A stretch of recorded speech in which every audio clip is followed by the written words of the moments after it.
Ang mabuting kapatid ay handang tumulong sa kanyang kapatid. Hindi lang dahil sa kaya mo, kundi dahil alam mong ito ang tama at ikabubuti ng kapatid mo.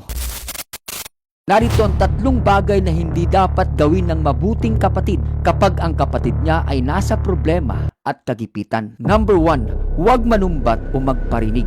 Ito ang pinakamasakit na marinig mula sa sarili mong kadugo.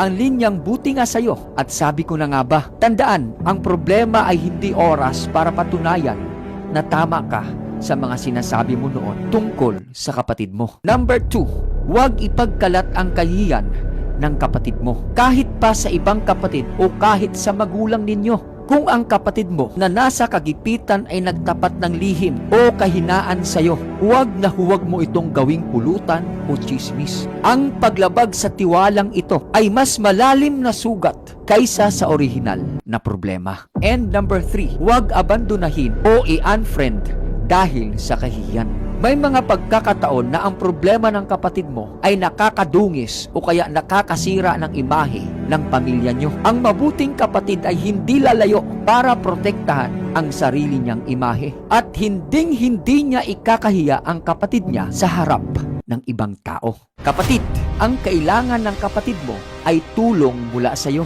hindi pamamahiya at hindi panghuhusga, kundi isang tulong at umaasa siya sa iyo. At kung ipagkait mo ito, kahit na kayang-kaya mo, tandaan mo ito, ipinapakita mo lang na hindi ka totoong umiibig sa Diyos. See you in my next video. God bless, kapatid.